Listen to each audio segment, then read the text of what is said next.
신명기 8장 1절에서 10절의 말씀입니다.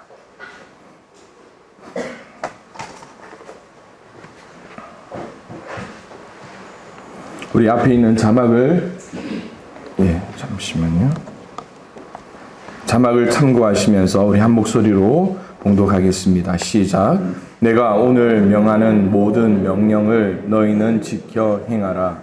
그리하면 너희가 살고 번성하고 여호와께서 너희의 조상들에게 맹세하신 땅에 들어가서 그것을 차지하리라. 내 하나님 여호와께서 이 40년 동안에 내게 광야 길을 걷게 하신 것을 기억하라. 이는 너를 낮추시며 너를 시험하사 내 마음이 어떠한지 그 명령을 지키는지 지키지 않는지 알려 하심이라. 너를 낮추시며 너를 줄이게 하시며 또 너도 알지 못하며 내 조상들도 알지 못하던 만나를 내게 먹이신 것은 사람이 떡으로만 사는 것이 아니요 여호와의 입에서 나오는 모든 말씀으로 사는 줄을 내가 알게 하려 하심이니라. 이 40년 동안에 내 의복이 헤어지지 아니하였고 내 발이 부르트지 아니하였느니라. 너는 사람이 그 아들을 징계함 같이 내 하나님 여호와께서 너를 징계하시는 줄 마음에 생각하고 내 하나님 여호와의 명령을 지켜 그의 길을 따라가며 그를 경외할지니라. 내 하나님 여호와께서 너를 아름다운 땅에 이르게 하시나니 그곳은 골짜기든지 산지든지 시내와 분천과 샘이 흐르고 밀과 보리의 소산지요 포도와 무화과와 석류와 감람나무와 꿀의 소산지라. 내가 먹을 것에 모자람이 없고 내게 아무 부족함이 없는 땅이며 그 땅의 돌은 철이요 산에서는 동을 캘 것이라. 내가 먹어서 배 부르고 내 하나님 여호와께서 옥토를 내게 주셨으므로 말미암아 그를 찬송하리라. 아멘. 오늘은 우리가 사순절 말씀 묵상 지난 주간에 우리 함께 아침 묵상으로 나눴던 말씀을 중심으로 이제 성도가 말씀으로 살아야 하는 이유가 무엇인가라는 제목으로 함께 은혜를 나누고자 합니다. 여러분 앞에 악어 사진이 하나 있습니다. 아주 유명한, 여러분보다 저보다 더 유명한 악어예요. 이 악어가 어떤 악어냐 하면 인도네시아에서 2016년 9월 달에 발견된 악어예요. 이 악어가 사람들 앞에 인기를 끌었던 이유는 목에 타이어를 하나 끼고 발견되었는데, 이 인도네시아에서요 유명한 이 동물 조련사들 그리고 유명한 동물 수의사들이 어떻게 하면 저 목에 끼어 있는 타이어를 빼서 이 악어를 자유롭게 할까라고 고민하면서 엄청난 방법을 통해서 예산을 투자하면서 이 악어 목에 낀 타이어를 빼려고 이렇게 애를 썼습니다. 그런데 성공했을까요? 실패했을까요? 성공했으면 안 나오겠죠. 그죠? 실패를 계속 거듭합니다. 왜 그러냐 했더니요, 이 악어가 여러분들 보시기에는 뭐 한 뼘, 사람 한 길처럼 밖에 안 보이지만 이 악어의 길이가 5.2m, 5m가 넘는 악어였습니다. 그리고 덫을 놓아도 이 악어가 가진 힘이 너무 세니까 그 덫들을 그냥 다 부숴버리고 그냥 도망갑니다. 마지막 방법이 뭐냐 하니까 마취총을 가지고 이 악어를 마취해서 저걸 타이어를 빼자라고 의견을 냈습니다. 그런데 이 수의사들이 반대하는 거예요. 왜 반대하느냐 하니까 이 마취된 상태에서 악어가 물 속에 들어가면 거기서 잠들잖아요. 물 속에 사는 이 악어가 물에 빠져 죽는다라는 거예요. 예. 그러니까 악어를 구할 길이 없었습니다. 그런데 2021년도 작년입니다. 틸리라고 하는 이 사진에 나오는 빨간 옷을 입은 이 남성이 뭐라 해야 되나요? 현상금을 준다고 하니까 이 사람이 내가 그럼 한번 해보겠다라고 나서게 된 거예요. 그러면서 이 많은 사람들이 덫을 만들 때 했던 방법대로, 그리고 이 틸리라는 남자가 악어가 제일 좋아하는 닭과 오리를 미끼로 이용해서 악어를 생포하려고 이렇게 계획을 세웠습니다. 잡는다니까 온 나라에 기자들이 몰려와서 어떻게 하나 살피는 거예요. 그런데 한 번 실패합니다. 왜냐하니까 악어가 머리가 굉장히 영리하다고 해요. 그리고 두 번째 실패합니다. 그가 매달았던 닭과 오리, 이 미끼만 먹고 이 악어는 도망을 갔습니다. 그리고 세 번째 만에 바로 2022년 2월 7일 5년 만에 이 악어 목에 걸려 있는 타이어를 제거할 수가 있었다라는 거예요. 여러분 한번 생각해 보십시다. 악어, 앞서 말씀드렸듯이 5m가 넘는 5m가 넘는 큰 악어입니다. 늪의 대왕이라 불리면서 어쩌면 생태계에서 겁날 것이 없는 야생 악어입니다.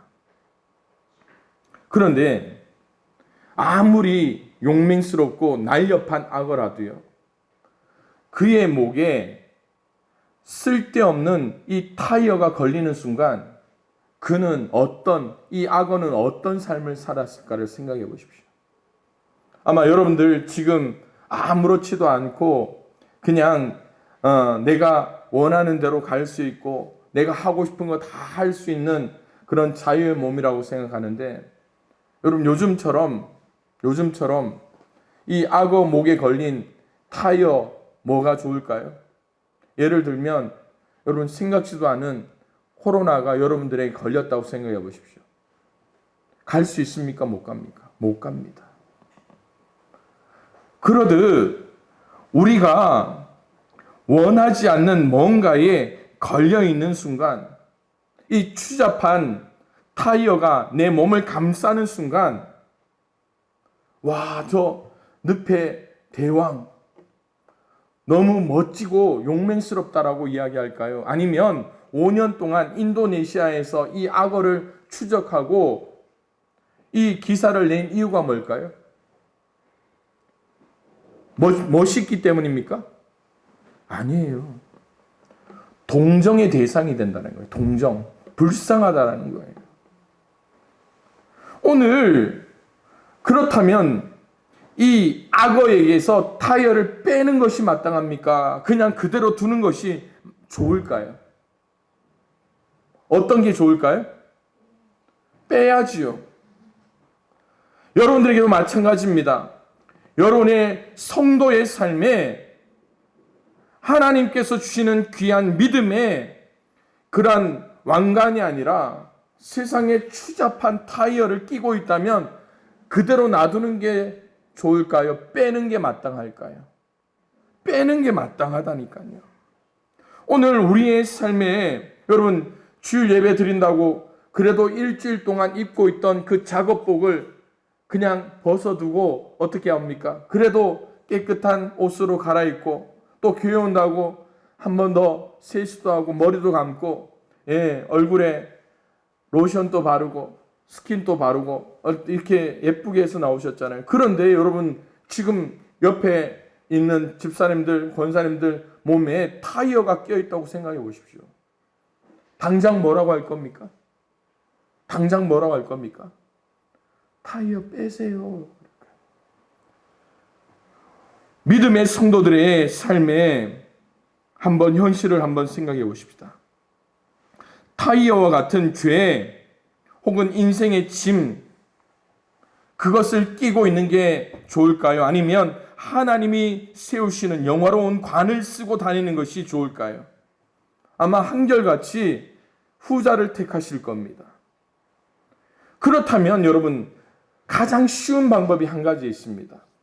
오늘 말씀과 같이 우리 모두는 하나님의 말씀을 따라 살아가는 거예요. 성도가 말씀으로 살아갈 때에 우리는 하나님의 아름다운 관을 쓰고 남들이 부러워하는 삶을 살 수가 있다는 거예요. 그런데 성도의 삶에 말씀이 빠져보십시오. 뭘 끼고 다니는 거라고요? 타이어를 끼고 다니는 거예요. 옆에 한번 보시기 바랍니다. 옆에 있는 우리 성도님들 한번 보세요.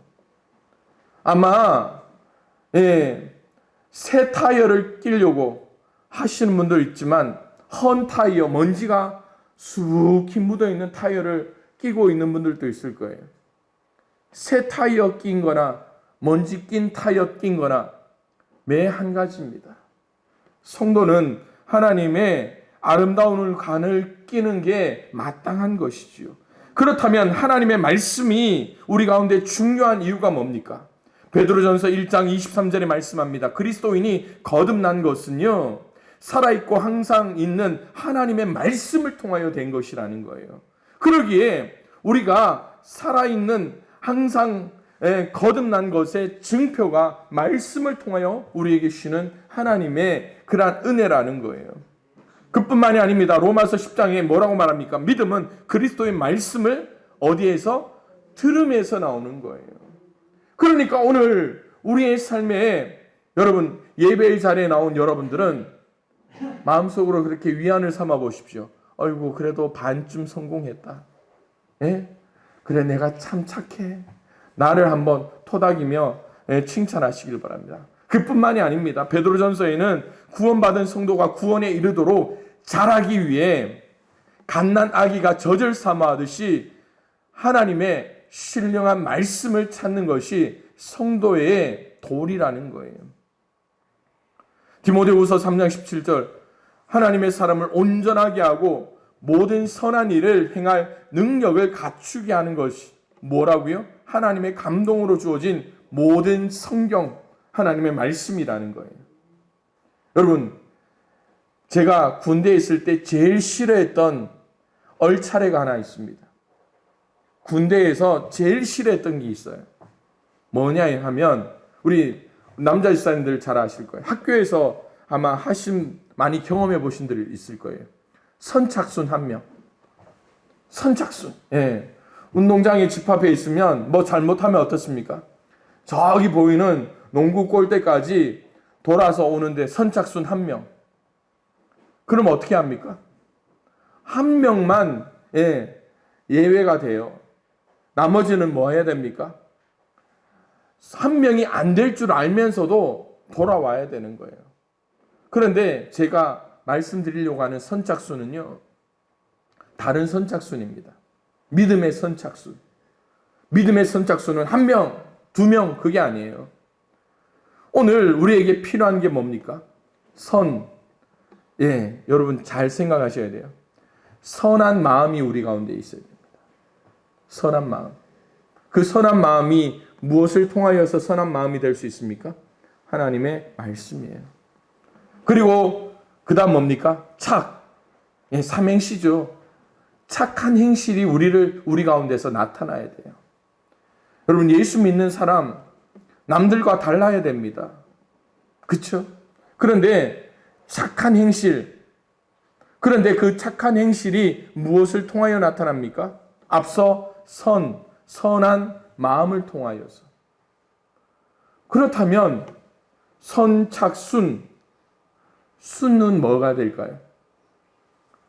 순전한 믿음을 낳을 수 있는 거예요. 사랑하는 성도 여러분, 오늘 우리가 하나님의 사람으로 거듭날 때에 선착순, 여러분의 심령과 삶의 선착순의 열매가 온전히 드러날 수 있기를 소망합니다. 마지막 하나님의 말씀의 중요성이 뭡니까?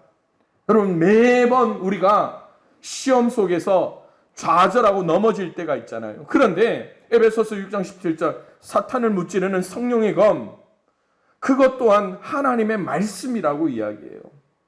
우리가 잘 넘어지는 이유 중 여러분 그런 분 있죠. 야, 저 집사님, 저 권사님은 참 믿음이 좋은데 왜 저렇게 시험이 자주 오고 자주 넘어지나 하시는 분이 있을 거예요. 그렇죠? 믿음은 좋은데 그분에게 한 가지 빠진 게 있습니다. 뭐가 빠졌습니까? 말씀이 없는 삶을 살아요. 그러기에 여러분, 말씀의 삶을 사셔야 돼요. 말씀을 읽고 묵상하는 삶을 살아야 되는 거예요. 그래서 여러분, 우리 양평교회에 아침마다 문자 보냈는데, 말씀 묵상하는데, 우리 교회 이 말씀 묵상을 본 분들이 한결같이 하는 이야기가 있어요. 너무 길다. 아마 다 공감하실 거예요. 목사님 너무 긴데 이걸 어떻게 이야기하면 목사님한테 목사님이 힘들어하실 것 같으니까 이야기 못 하시는 분들이 한 3분 정도 여기 계셔요. 그런데 제가 그럼에도 불구하고 말씀 본문을 길더라도 실어주는 이유가 뭔지 아십니까? 거기서 말씀 안 실어주면 말씀을 안 읽기 때문에 그래요. 말씀 안 읽기 때문에 그래요. 여러분, 그렇잖아요. 옷장, 이제 봄 되면 옷장 열고 한결같이 하는 말 있죠. 야, 입을 옷 하나도 없다. 그런데 여러분, 우리 남자분들 매일 같이 하는 이야기 있잖아요. 밥상 차려놓고 뭐가 없다고요? 먹을 게 없다고 하잖아요. 어떤 이야기입니까? 배부른 이야기예요, 여러분. 옷장 열어놓고 옷 없다고요? 쎄 필요했잖아요. 밥상에 반찬, 똑같이, 여러분, 저는, 제 이야기에서 죄송한데, 똑같은 반찬 하루 10번 나와도 저는 맛있게 먹습니다. 왜냐하면, 감사하지 않으면 그것도 안 주기 때문에. 하나님은 주시려고 하는데요. 저희 집사람이 안 주려고 하면 저는 굶어야 돼요. 감사할 수밖에 없어요. 그게 오늘 우리의 마음이에요. 그런데 여러분, 말씀 보면서 어떻게 해요? 말씀 보면서, 아침 묵상 보면서, 오늘 기네. 그런데 어떻게 해요? 그거라도 안 읽으면 그날 말씀 굶게 되니까 길더라도 말씀을 실어주는 거예요. 그러니까 여러분, 오늘 우리가 세상의 모든 것을 가지고 산다 하면서도 앞서 이야기한 대로 말씀의 중요성을 깨닫지 못하고 말씀 안 읽으면 어떤 인생 산다고요? 목에 타이어 끼고 사는 인생. 목에 타이어 끼고 사는. 여러분, 말씀이 중요한 것을 깨달으셨습니까? 타이어 내려놓고 말씀을 껴안고 영화의 관을 쓰고 영화로운 삶을 살 수 있기를 소망합니다. 그러기 위해서는 오늘 신명기 8장의 말씀을 통해서 여러분들과 은혜를 나누려고 하는데요. 이 신명기는 출애굽 이후에 적과 꿀이는 가나안 땅을 앞둔 이스라엘 백성에게 모세를 통하여 하나님께서 주시는 귀한 말씀이에요. 적과 꿀이는 가나안 땅을 목전에 두면 이스라엘 백성들은 제일 어떤 마음이 있을까요? 성급한 사람들, 여기서 하룻밤 이틀밤 머무는 게 아니라 좀 힘들더라도 어떻게 하는 게 복된 길입니까? 힘들더라도 목표를 향해서 나아가는 게 사람의 마음일 거예요. 그런데 하나님은 아니다라고 이야기해요. 아무리 급해도 저기 가는 게 중요한 게 아니라 지금 여기서 하나님의 말씀을 듣는 게 중요하다. 그런데 그 말씀이 뭐라고요? 우리가 무엇으로 사는가? 무엇으로 사는 게 중요합니까? 하나님의 말씀으로 사는 거예요. 그래서 이스라엘 백성 40년 광야 생활을 되돌아보게 합니다. 하나님이 백성들을 광야에서 낮추시고 시험하신 것은 그들의 마음이 어떤가를 묻고 또 앞으로 젖과 꿀이 흐르는 가나안 땅에서 하나님의 명령에 순종할 것인가 안 할 것인가 그것들을 알고자 하신 거예요. 어려운 환경 가운데서도 겸손히 하나님의 말씀에 순종하는 삶을 살고자 하는 사람, 그렇지 않으면 교만하게 자기 능력과 고집대로 살고자 하는가를 알고자 하시는 거예요. 다시 말씀드리면 하나님은 뭘 보시기 때문에? 사람의 중심을 보시는 분입니다. 그래서요, 하나님이 거듭 말씀하시는 게 여기에 등장하죠. 내 하나님 여호와께서 이 40년 동안에 내게 광야길을 걷게 하신 것을 기억하라. 우리는 뭐합니까? 어려웠던 거 잊어버리자. 아니에요. 하나님은 기억하라 하시는 거예요. 왜 그렇습니까? 그 어려운 길이 누구와 동행했던 길입니까? 하나님과 동행했던 길이에요. 그러기에 여러분, 하나님이 40년 광야길을 통하여서 그들에게 하신 일이 뭡니까? 낮추는 것. 시험하여 그들의 마음이 어떠한지를, 명령을 지키는지 지키지 않는지를 알게 하려 하시는 거예요. 그렇다면 오늘 우리에게 중요한 말씀이 있습니다. 그렇다면 우리는 왜 하나님의 말씀, 성도는 왜 말씀으로 살아야 하는가? 여러분, 가장 중요한 첫 번째 말씀입니다. 우리가 영적인 존재이기 때문에 그래요.